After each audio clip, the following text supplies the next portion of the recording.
Hello students.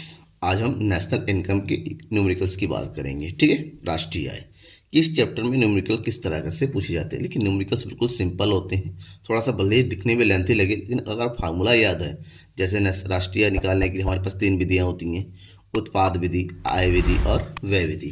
तो किसी भी एक विधि से आपसे कैलकुलेट करने पूछा जा सकता है। तो आज ऐसे ही 2 क्वेश्चन को सॉल्व करेंगे हम, ठीक है, इजी वे में, ताकि आपको कॉन्सेप्ट समझ में आ जाए। क्वेश्चन क्या है कि आय तथा व्यय विधि द्वारा निम्नलिखित आंकड़ों की सहायता से राष्ट्रीय आय की गणना कीजिए। राष्ट्रीय आय को शॉर्टकट में क्या बोलते हैं बेटा? NNP-FC।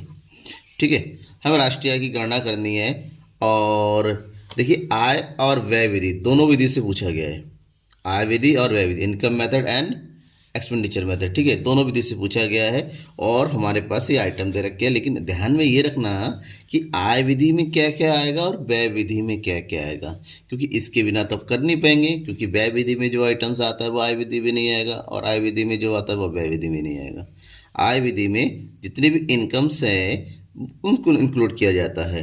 तो मैं आपको आइटम्स पढ़ते हुए बता रहा हूँ कौन कौन सा आइटम कहाँ का आएगा। निजी अंतिम उपभोग व्यय, ये क्या है? एक्सपेंडिचर मेथड है। शुद्ध पूंजी निर्माण, ये भी एक्सपेंडिचर मेथड में जाता है। स्टॉक में परिवर्तन, ये भी एक्सपेंडिचर मेथड में जाएगा, ठीक है ना। बट अगर शुद्ध पूंजी निर्माण की जगह शुद्ध स्थिर पूंजी निर्माण दिया होता तब इसको इंक्लूड करेंगे, तो इसको इंक्लूड करने की कोई ज़रूरत नहीं है। कर्मचारियों का पारिश्रमिक, ये इनकम मेथड का है। लगान, ये इनकम मेथड है। ब्याज इनकम मेथड है। प्राचलन अधिशेष, ये भी इनकम मेथड है। बस हाँ, थोड़ा सा ध्यान रखिएगा, क्वेश्चन में अगर प्राचलन अधिशेष दे रखा है तो प्राचलन अधिशेष यानी कि ऑपरेटिंग सरप्लस इक्वल टू होता है लाभ प्लस ब्याज प्लस किराया। अगर प्राचलन अधिशेष दे रखा है तो इन तीनों को लेने की जरूरत नहीं है, क्योंकि तीनों का टोटल होता है। तो ये भी हम दोनों को इंक्लूड नहीं करेंगे। शुद्ध अप्रत्यक्ष कर तो ये लास्ट में आता है, ठीक है ना। सेवा नियोजकों द्वारा सामाजिक सुरक्षा योजनाओं में अनुदान, ये भी आपका इनकम मेथड का है, इंक्लूड होगा, ठीक है। फिलहाल सेवा नियोजक द्वारा सामाजिक सुरक्षा में योगदान को हम क्या करेंगे?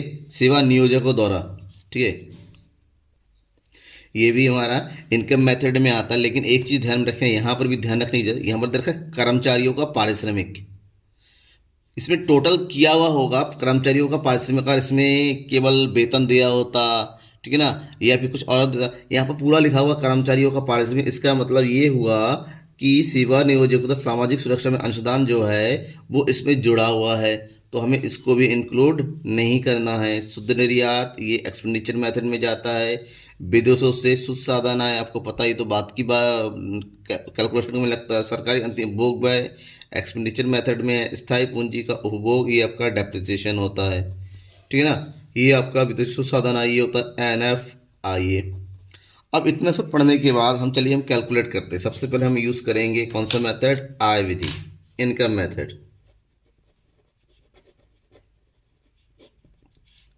ठीक है। अब आय विधि में निकालना हमें क्या? राष्ट्रीय आय।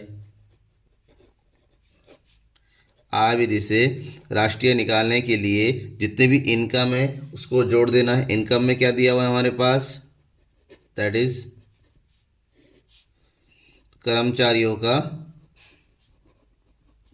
पारिश्रमिक, ठीक है ना, प्लस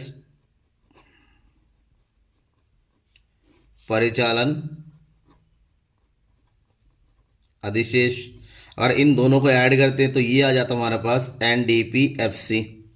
NDP-FC, क्योंकि इसमें ब्याज, लगान, लाभ तीनों आ जाता है, और इसमें जो है वेतन वगैरह सब कुछ आ जाता है। तो इन दो प्लस एक आइटम और ऐड कर देंगे, वो क्या है? विदेशों से प्राप्त शुद्ध साधन आय। विदेशों से शुद्ध साधन आय, ठीक है। अब बस इसकी वैल्यू को रखिए यहाँ पर। तो कर्मचारियों का पारिश्रमिक कितना दे रखा है यहाँ पर? देखिए, ये है 1900। परिचालन अधिशेष कितना दे रखा है? 720। और विदेशी शुद्ध साधन आय कितना है? माइनस का 120, ठीक है, सॉरी माइनस का 20 है, ठीक है। अब इसको प्लस कर दीजिए, 1900 और 720, ये हो गया तुम्हारा कितना? 2620 माइनस 20, तो ये हो गया आंसर 2600 करोड़। ठीक है।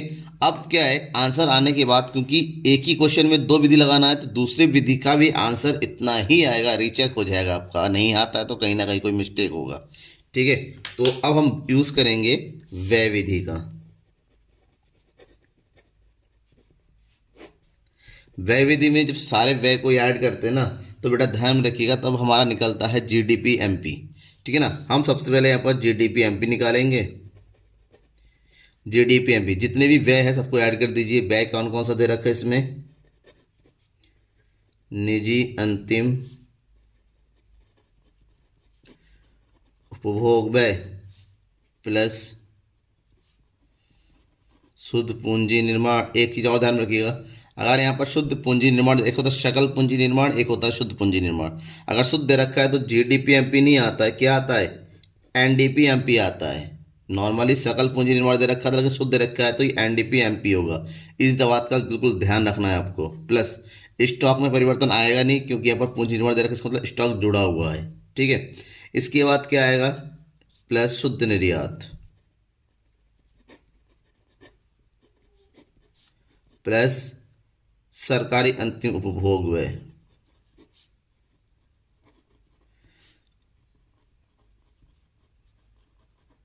ठीक है।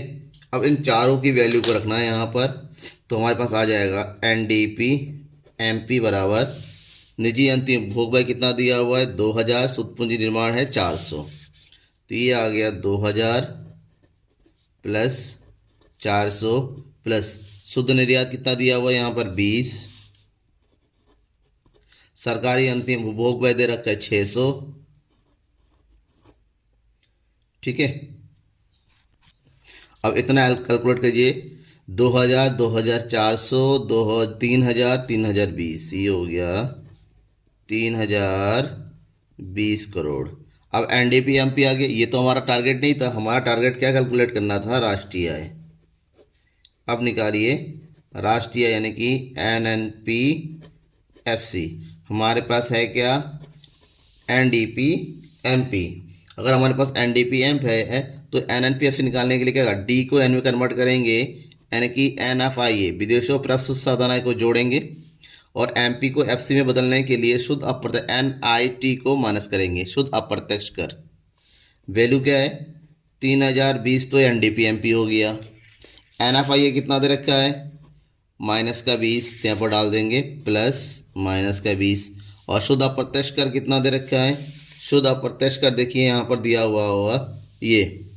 ठीक है ना। इसको बोलते हैं NIT, net indirect tax, that is 400। ठीक है।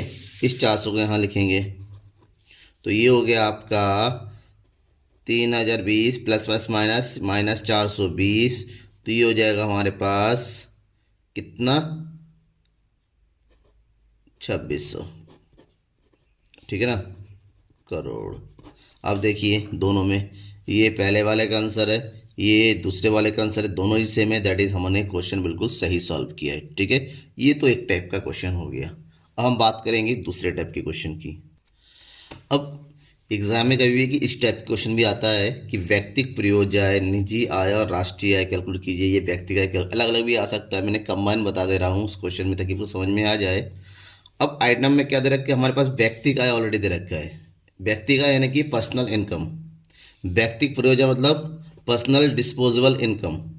निजी निगमित क्षेत्र की बचतें हैं, निगम कर है, सरकारी प्रशासनिक विभागों की चालू हस्तांतरण, शेष विश्व से चालू हस्तांतरण, सरकारी प्रशासनिक विभागों को संपत्ति और उद्यम वृद्धि से प्राप्त आय, गैर विभागीय सरकारी उद्यमों की बचत, शुद्ध अप्रत्यक्ष कर और परिवारों द्वारा दिया गया अप्रत्यक्ष कर, डायरेक्ट टैक्स। हमें एक एक करके कैलकुलेट करना है। सबसे पहले हम कैलकुलेट करेंगे व्यक्तिगत प्रयोजन। ठीक है। फर्स्ट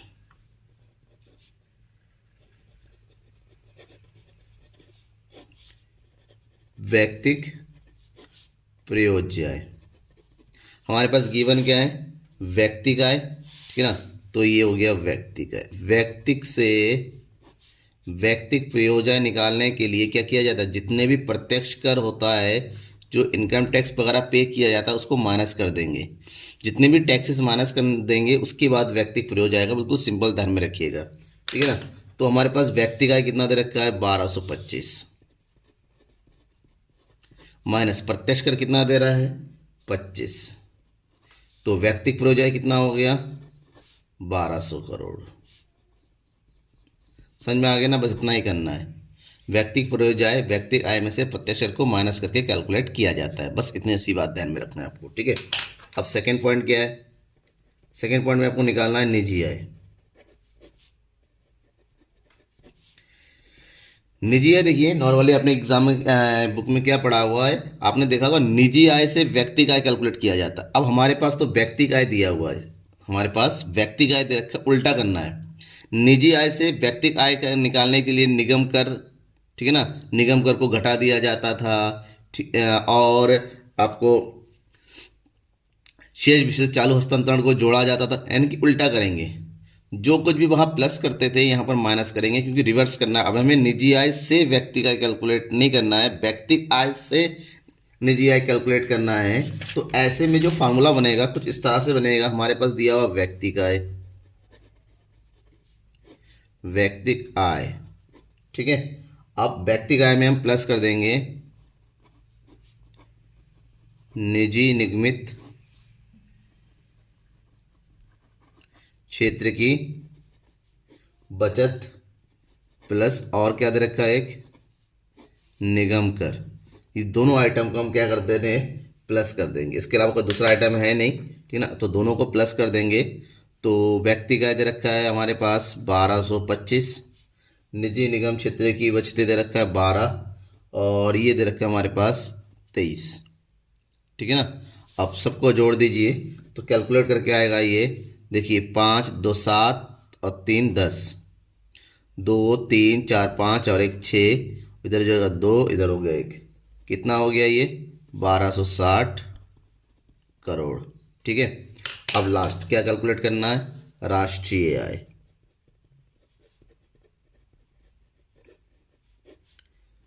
राष्ट्रीय आय नॉर्मली क्या होता है, राष्ट्रीय आय से निजी आय कैलकुलेट करने के लिए जितने भी सरकारी इनकम वगैरह होता है ना माइनस कर देते हैं। अब हम निजी आय से राष्ट्रीय आय कैलकुलेट करेंगे तो सरकारी इनकम को हम प्लस कर देना पड़ेगा। हमारे पास निजी आय आ गया है तो हमने निजी आय से कैलकुलेट करना है, तो हो गया निजी आय, यहाँ पर भी रिवर्स फॉर्मूला लगाएंगे उल्टा वाला, ठीक ना। निजी आय जो सरकारी विभागों के जो हस्तांतरण आय निजी आय में जुड़ा हुआ रहता है, राष्ट्रीय आय में कोई भी हस्तांतरण आय नहीं होना चाहिए। तो जितने भी हस्तांतरण आय है वो माइनस कर दीजिए, माइनस सरकारी प्रशासनिक विभागों को, प्रशासनिक विभागों से चालू हस्तांतरण, एक तो ये हस्तांतरण दे रखा है, दूसरा दे रखा है शेष विश्व से चालू हस्तांतरण। अब इनकम को ऐड कर दीजिए, क्या क्या इनकम दे रखा है सरकारी प्रशासनिक विभागों को संपत्ति और उद्यमवृत्ति से आय, ये का इनकम हो गया। दूसरा क्या हो गया गैर विभागीय सरकारी उद्योगों की बचत, गैर विभागीय, आपको एग्जाम में भी इस तरह लिखना जरूर होगा, ठीक है, फार्मूला पूरा बनाना होगा। अब इस सारे आइटम हमने क्या कर लिया इंक्लूड कर लिया, उसकी वैल्यू रखी है। निजी आय कितना है 1260, ठीक है। सरकारी प्रशासनिक विभाग की आय कितना दे रखा है 30, ठीक है। माइनस शेष विशेष चालू हस्तांतरण कितना दे रखा है, माइनस में दे रखा है 25, तो माइनस का 25 यानी कि माइनस का 25, ठीक है, ये हो गया। उसके बाद दे रखा है सरकारी प्रशासनिक विभागों की आय कितना दे रखा है, ये हो गया 30, और सरकारी उद्यमों की बचत है 20, तो ये हो गया 30 प्लस 20, दोनों आ गया। अब इनको प्लस कर रहे हैं, ठीक है, ये हो गया 30, 20, 50, माइनस माइनस 25, तो 50 और 25 75, 1260 में से 75 अगर जोड़ देते हैं कितना आएगा, ये हो गया 5, 7 और 6 13, 2 और 1 3, और ये होगी माइनस कितना करेंगे 30, तो 1335 में से 30 माइनस कर देंगे, आंसर आएगा 1305। ठीक है, ये हमारा कंप्लीट क्वेश्चन है। कोई भी डाउट होता है तो बिल्कुल बताइएगा, बेझिझक बताइएगा, उसको सॉल्व करने की पूरी कोशिश करेंगे। Thank you.